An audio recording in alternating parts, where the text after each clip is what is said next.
thanks Usman for hopping on. We are Port, one of the only one-on-one mentorship programs to help students launch impactful projects. And this is part of our series where we interview top student leaders about the impact they are creating and a passion project that they've been working on for a long time. Tell us about yourself. What is your story? I really like Port's mission. I am a second year studying chemical engineering at UC Berkeley. I'm from Dubai, so I was born and brought up in the Middle East, and I came to Berkeley last year. My story, honestly, is a combination of, I went to an international school.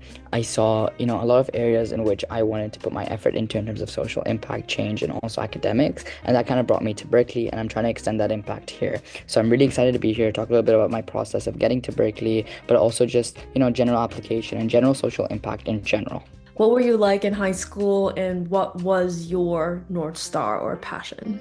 Very good question. I think I knew that I was always a STEM heavy person, right? So I try to balance as much as I could, but I was always drawn to physics, chemistry, and math. And I knew that I wanted to do something in STEM. So it was like year 9, year 10, year 11, sort of kind of figuring out what I liked. And then I joined a bunch of clubs in grade 10. I did like Water for Life, which was this water advocacy club, resource preservation and advocacy for that. I was the president of Interact, which was a social change and impact club where we worked with Rotaract. And I was also in a bunch of academic clubs. And then grade 11 and 12 is where I really honed in. That's when I decided, okay, with all the experiences that I've gathered in the last 2 years, where do I want to see myself making social impact? Where do I want to see myself making social change? And how can I relate this and even balance it with the hard curriculum that is the IB. So that's a little bit about my high school. In senior year, it was kind of like putting all of the work that I had done together that I'll get to, especially the social impact project we'll talk about, but putting all of that and framing it as my story for my college application process. But I applied to a few different schools and I got into Berkeley, and yep, that was my high school experience. Super grateful to be here. If you could shed some light about the environment in schooling for you, do you think it's competitive? Do a lot of people really strive for the states? Is that regular? What are people genuinely passionate about? Really good question. I think it's so diverse. Going to a place like Dubai where there's so many multicultural people and people with different ambitions and talents, it's hard to kind of categorize, a one-fit-all category into what these students are like. But with that, I would say the competitiveness is definitely there. There are students that, have the resources and ability to work hard, but also aim for those top schools and those places like the US, like the Ivy Leagues, like the top 20 universities. With that comes the academic rigor that comes with international school. So the way that, schools in Dubai works is that most of the school systems are international based. There's not really a categorized established UAE sort of schooling system, which are the United Arab Emirates. Instead, a lot of these schools adapt from UK systems like A levels, international systems like IB, or even some French language systems like Shoifat. So these are like different sort of internationally categorized school curriculums. However, with that, people from all different curriculums still get into the top universities. It's about how you're balancing your curriculum and your schooling with the opportunities you can find for yourself outside of school.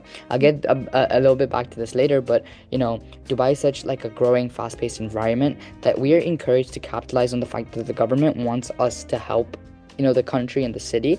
So finding ways to connect our academics in school to our out-of-school passion projects is something that was really heavily emphasized, especially me working in the IB curriculum. So all that to answer your question on how the environment is like in Dubai with academics, it's a combination of those international systems, the emphasis on passion projects and utilizing the tools we learn in class for our extracurriculars, but also balancing our specific curriculum to match our needs and our goals, as everyone's goals are so different. How did you end up in choosing like chemistry as your passion? What was that journey like? Really good question. I think an important part of learning and science for me in general is the importance of curiosity.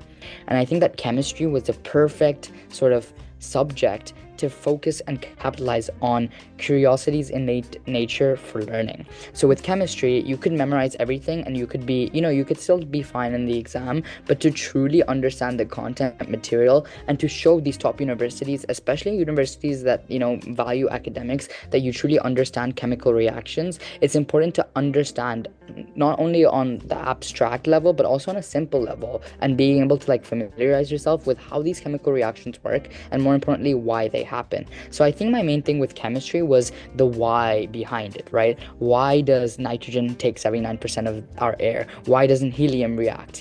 These are things that are really specific, but it's so cool that every question has an answer, and it's on us to kind of capitalize on the fact that curiosity is what makes us learn in chemistry.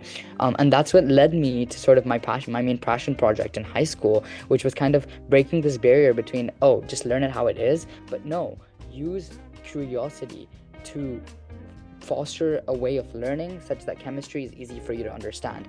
So yeah, that's why I chose chemistry, and that's why, chemical engineering now is just chemistry applied to solve these like problem solving skills. And I truly think that, even though it came from that curiosity point of view, it's now extended into something that I see myself doing for a long time. We're going to dive deep into this next section about your passion project. So tell me about the magic of molecules. Give an overview of the book. What was your mission with it? What was your journey?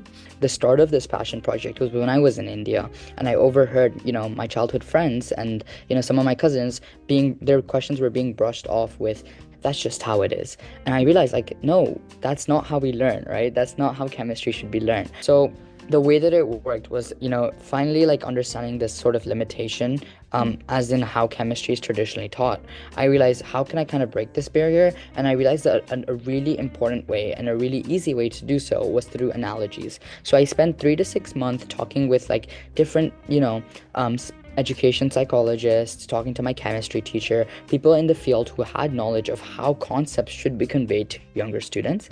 And I realized that chemistry, even though it sounds like this complex, difficult subject with so many different things, in its fundamental core, you can break it up into things like a seesaw, into things like balloons, into things like these analogies to help these students understand. So after 3 to 6 months of initial research, I came up with a product idea, and that idea was a book. I didn't know that it was going to be the magic of molecules yet, but I knew that I wanted a book that sort of was a 5th grade level of the IB chemistry syllabus. So I knew that all the things that I was learning in IB chemistry is like, an intro to college level course, but how can I break it down so that it's a 5th grade level?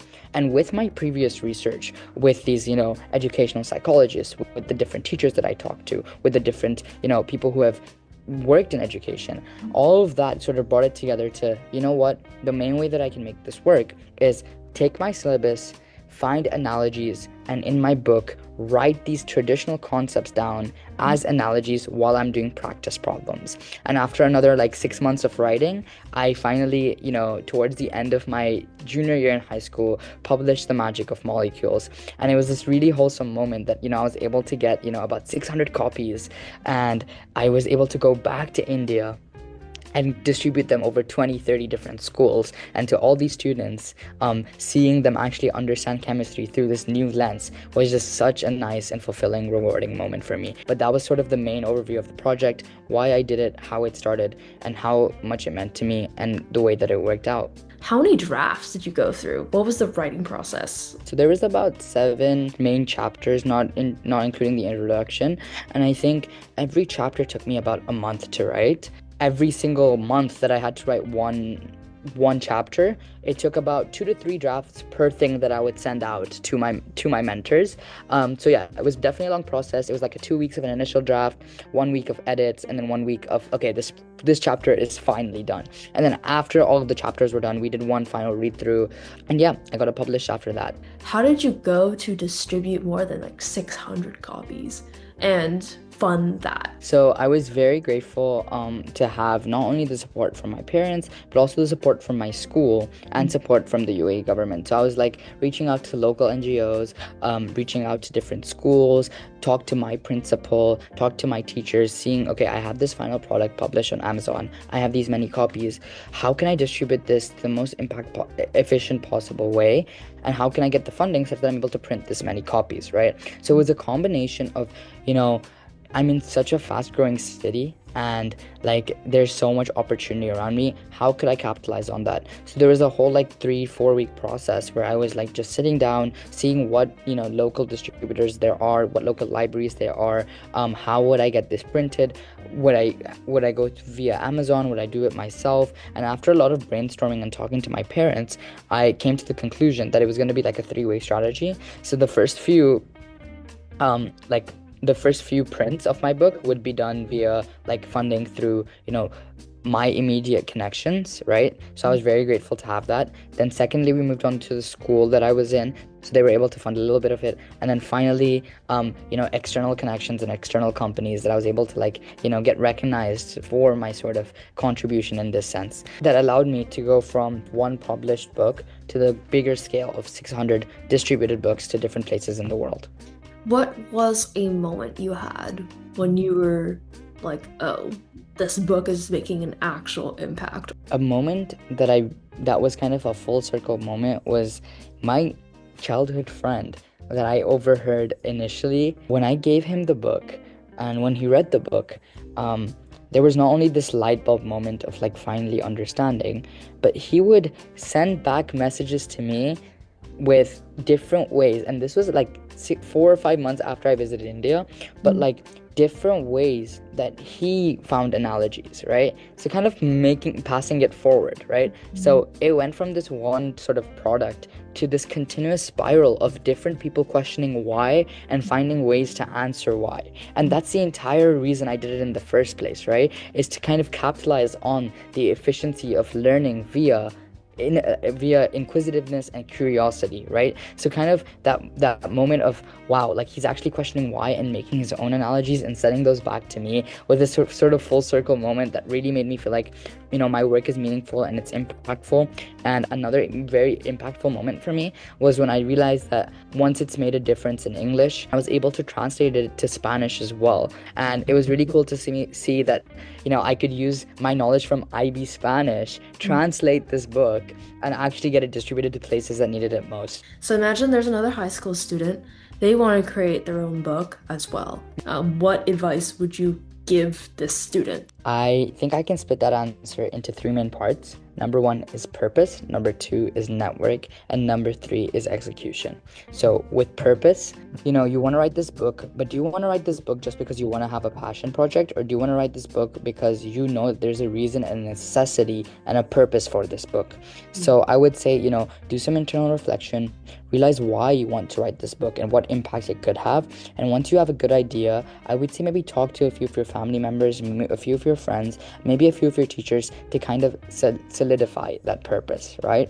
So that's number 1 is your purpose. Number 2 is your network. And this, honestly, start as early as possible, talking to your teachers, reaching out to educational psychologists, reaching out to those Gulf News, Khalij Times, sort of publicity outlets that you can kind of ask for a favor or kind of see where you can use your connections, right? Make sure that when you're writing the book, it's not like a one person does everything. For me, I had so much help from my parents. I had so much help from my chemistry teacher. I had so much help from different people that were willing to look over my stuff. Obviously the idea was mine, the thought and the motivation and the process of doing it was mine. It was self-driven, but it honestly takes a village to get anything super impactful out there done. So make sure that you utilize your network and start building that network early on.